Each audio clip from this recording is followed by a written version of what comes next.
بعد.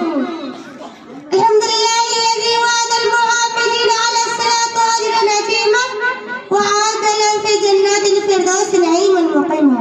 وأشهد أن لا إله إلا الله وحده لا شريك له وأشهد أن محمدا عبده ورسوله أفضل المرسلين وإمام المتقين وعلى آله وصحبه أجمعين. أما بعد فأعوذ بالله من الشيطان الرجيم. بسم الله الرحمن الرحيم. وأقيموا الصلاة ولا تكونوا من المشركين. وقال النبي صلى الله عليه وسلم العهد الذين بيننا وبينهم الصلاة فمن تركها فقد كفر.